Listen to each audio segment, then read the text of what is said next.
សួស្តីអ្នកទាំងអស់គ្នាសូមស្វាគមន៍មកកាន់វីដេអូថ្មីនៅក្នុងវីដេអូនេះយើងនឹងសិក្សាអំពីស្រៈ A ដែលជាស្រៈមួយនៅក្នុងចំណោមស្រៈទាំង5គឺស្រៈ A ស្រៈ A គឺមានសំឡេងច្រើនប្រភេទ A ជាសំឡេង A ផង A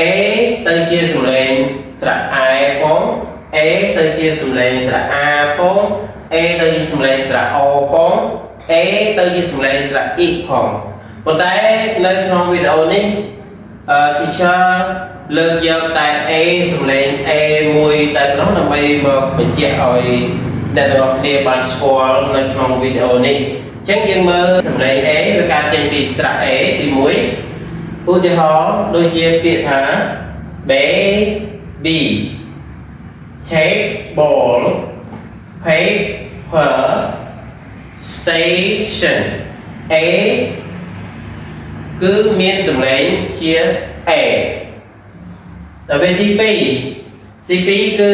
សំឡេង A ដែលកើតចេញអំពីស្រៈផ្សំមានចំនួន2តួនេះគឺស្រៈទល់នេះគឺស្រៈផ្សំស្រៈផ្សំ2តួគឺសំឡេង A ដែរឧទាហរណ៍ដូចជាពាក្យថា rain train ដូចជាពាក្យថា paint brains ហើយមួយទៀតទី3គឺ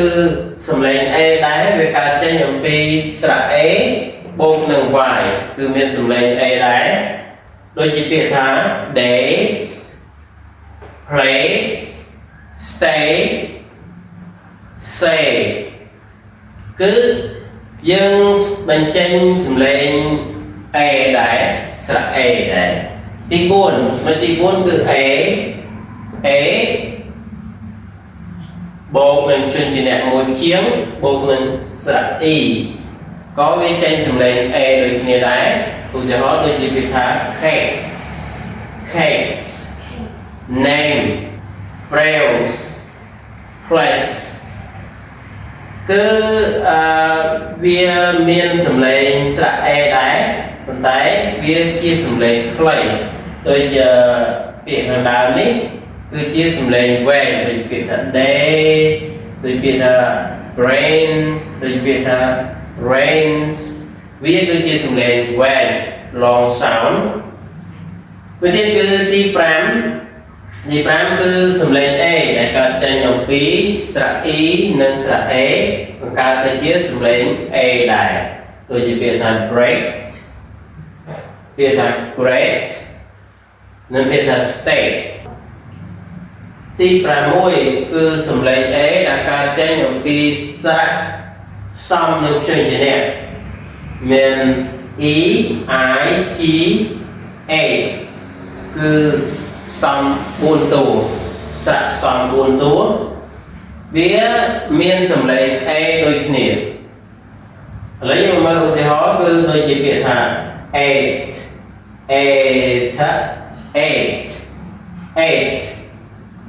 neighbors 80 អូខេចឹងបញ្ជាក់ម្ដងទៀតគឺស្រៈ A យើងមានសំឡេងច្រើនយ៉ាងមាន A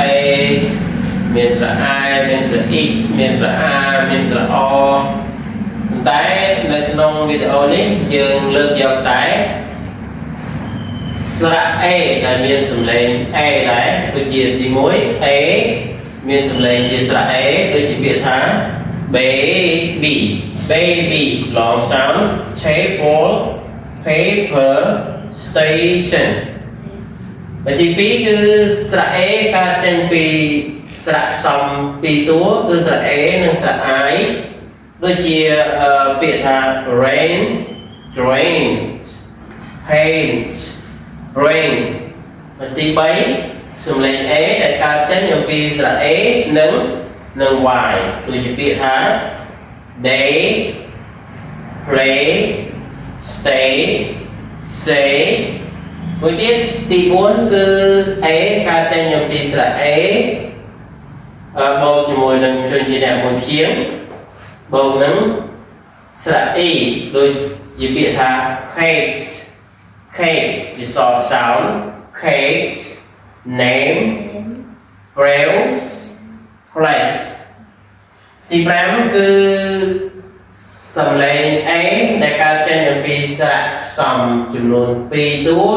គឺស្រៈ E និងស្រៈ A ឧទាហរណ៍ដូចជាពាក្យថា great ពាក្យថា great និងពាក្យថា steak ទី6គឺសំឡេង A ដែលកើតចេញអំពីស្រៈផ្សំបូកជាមួយនឹងព្យញ្ជនៈមាន E I G H គឺសំឡេង A ដែរឧទាហរណ៍ដូចជាពាក្យថា eight neighbors 80 អូខេអញ្ចឹងវីដេអូនេះយើងបញ្ចប់ត្រឹមហ្នឹងហើយយើងនឹងជួបគ្នានៅវីដេអូក្រោយទៀត